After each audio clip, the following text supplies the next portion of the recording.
जय जिनेंद्र साथियों, बहुत गदगद हुए हैं बताते हुए कि सॉन्ग्स के साथ साथ मेरी कहानियों को भी आपने बहुत पसंद किया है। आज इसी श्रृंखला में मैं एक लघु कथा लेकर आई हूँ। है तो छोटी, परंतु उसका जो संदेश है वो छोटा नहीं है।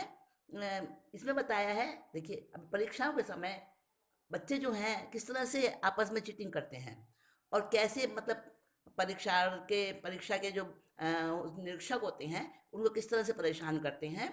और ये तो एक एक लड़की है जिसने सबको गूंगा बना दिया, सबको चुप करा दिया। ऐसा क्या था उसमें, सुनते हैं। परीक्षा भवन में लड़कियों का झुंड चारों तरफ फैला हुआ था और इतना शोरगुल हो रहा था कि जैसे मानो सब्जी मंडी का माहौल हो। अभी परीक्षा शुरू होने में थोड़ी देर थी और पूरे वर्ष की पढ़ाई आज ही कर लेने को उतावली थी वो छात्राएं। अपनी अपनी पुस्तकों और नोट्स बुक के साथ अपनी अपनी खिचड़ी पकाने में लगी हुई थी। तभी प्रियमंदा ने अपनी नई चमचमाती बाइक से कॉलेज के गेट में प्रवेश किया। सभी की निगाहें उसकी तरफ उठी थी, मगर वह तो सबसे बेखबर अपनी बाइक को स्टैंड पर खड़ा करके हैंड बैग झुलाती हुई एक तरफ को बढ़ी।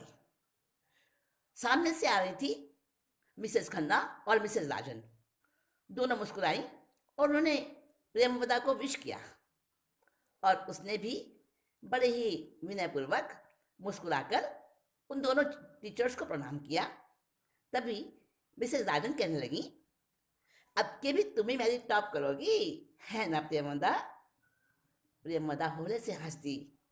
अपने प्रति अपने टीचर्स का इतना विश्वास उसे अंदर तक बहुत खुशी और गौरव से भर गया। उसके सुंदर मुखड़े पर संतोष की लालिमा फैल गई और सहसा सहसा उसे कुछ याद आया। जल्दी से अपना बैग टटोलने लगी। कुछ क्षणों तक बैग को देखती रही, संभालती रही।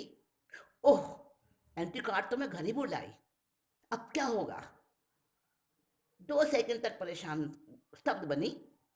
फिर उसका मुरझाया हुआ चेहरा खिल उठा। हम्म, अभी घर जाकर ले आती हूँ, सुपर फास्ट है मेरी गाड़ी। और उसने स्टैंड से बाइक उठाई, चल दी।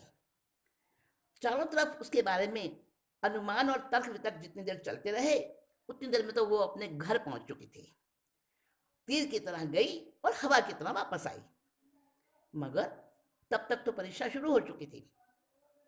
कोई बात नहीं, बिना किसी घबराहट के प्रियंवदा ने अपनी सीट संभाली और कमरे में जो प्रोफेसर थे उनको जता दिया कि देखिए, मैं 20 मिनट लेट पेपर शुरू कर रही हूँ। आत्मविश्वास की पूर्णता लिए हुए, बिना सिर उठाए, बिना इधर उधर देखे, हर एक प्रश्न का वो सुंदर और सटीक और लंबा चौड़ा उत्तर लिखती रही। और प्राध्यापक महोदय, वो लेक्चरार जो थे, वो घूमते रहे रूम में और बार बार उसकी उत्तर पुस्तिका पर जड़े हुए सुंदर सुंदर नगीनों से आकर्षित होते रहे। देखते रहे ये लड़की कितना जल्दी और कितने तरीके से सब कुछ लिख रही है। परीक्षा समाप्ति घंटी बजी। सभी की आंसर बुक्स ले ली गई, मगर मगर प्रियमदा तो उसी स्पीड से निडर होकर लिखे जा रही थी। प्रोफेसर साहब ने उसके पास आकर कहा, स्टॉप राइटिंग नाउ। 2 बार उन्होंने ये बात दोहराई, परंतु वो तो अनसुना करते अपना लिखने में मस्त थी। इस पर तो प्रोफेसर साहब खींच उठे। मैं आपसे ही कह रहा हूं। ये सुनकर सुनकर भी बड़े इत्मीनान से बोली, सर मेरा तो अभी 25 मिनट का समय बाकी है ना। कहकर वो फिर से लिखने लगी। बड़ी अजीब लड़की है। प्रोफेसर झल्ला गए। इस गणतंत्र में तो सभी आजाद हैं भाई, किसे कहें। खड़े रहे, इंतजार करते रहे। 10 मिनट और बीत गए, मगर प्रियमवदा की लेखनी रुकी नहीं और लिखती रही। आशा को निराशा बनाती हुई अपनी आंसर शीट पर वो लिखे जा रही थी। फिर लिखने के बाद जब उसका पेपर पूरा हो गया, फिर अपनी उत्तर पुस्तिका को, अपने आंसर्स को धीरे धीरे आराम से पढ़ती रही। अब भी दे, इसी प्रतीक्षा में प्रोफेसर के कुछ क्षण और व्याकुलतापूर्वक गुजरे, और दूसरे आसपास के कमरों में से कुछ अन्य प्रोफेसर भी वहीं आ गए थे। सब अत्यंत हैरान थे। एक लड़की की निडरता ने सबको कायर बना दिया था। उधर प्रियमवंदा सभी से अप्रभावित बनी अपना पेपर चेक करने में तल्लीन थी।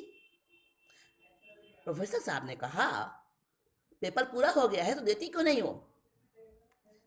उसके जवाब में प्रियमवदा ने एक मोहक मुस्कान के साथ कहा, सर अभी मेरे 7 मिनट और हैं, टाइम पूरा होने दीजिए फिर दूंगी। अधेड़ उम्र के प्रोफेसर साहब को उसकी बचपन जैसी हट पर खींच में भी हंसी आ गई। मीठे स्वर से कहने लगे, बेटी पेपर देर से शुरू किया, इसकी जिम्मेदार तुम खुद हो, फिर भी हमने नियम भंग करके ओहो आपके नियम भंग की क्या परिभाषा, क्या मायने उसके? प्रियमवदा का जोरदार फनकता हुआ ठहाका वहां उपस्थित सभी को चौंका गया। सबके चेहरे पर प्रश्नवाचक चिन्ह गड़े थे। कोई नहीं समझ पा रहा था क्या बोलना चाह रही है। हंसते हंसते ही वो कहने लगी, आप सबके नियम और कानून कितने पक्के और सच्चे हैं ना, अगर मैं बता दूंगी तो शायद आप तो सुन भी नहीं सकेंगे। खैर, मेरे लिए नियम भंग किया है तो मेरे से जुर्माना ले लेना, किसी से कहूंगी नहीं। हाँ, प्रोफेसर कुमार पर जोरदार तमाचा जैसे लगा हो ऐसे वो बौखला गए। रिश्वत! तिलमिला गए प्रोफेसर कुमार। आज भी ऐसी लड़कियां हैं। आज की इस नई पीढ़ी की नंगी वास्तविकता प्रियमवदा के रूप में उनके सामने थी। तब तक अपनी कलाई पर बंधी घड़ी देखकर उसने आंसर शीट प्रोफेसर साहब के हाथ में थमा दी। फिर बड़े व्यंग से पूछा, बोलिए सर, कितना जुर्माना दूं?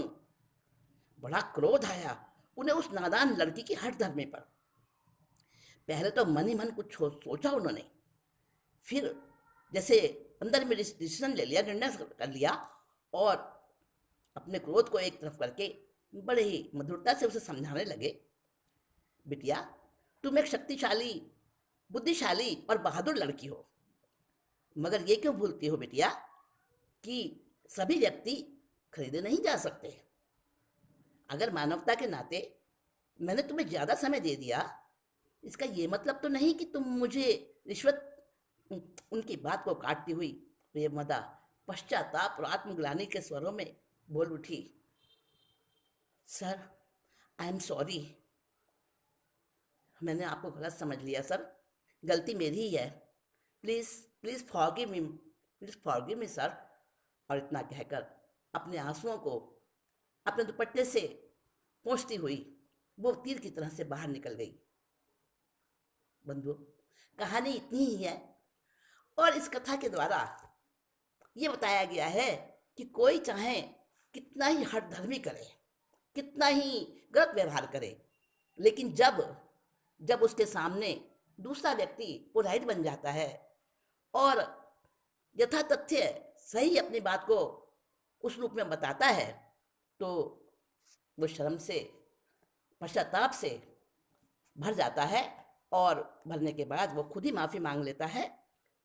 ये इस कहानी के द्वारा मैं संदेश देना चाहती हूँ कि आज के बच्चों में भी ये गुण है। अगली बार फिर एक नई कोई कहानी या नया कोई आर्टिकल लेके आपके सामने फिर उपस्थित होती हूँ।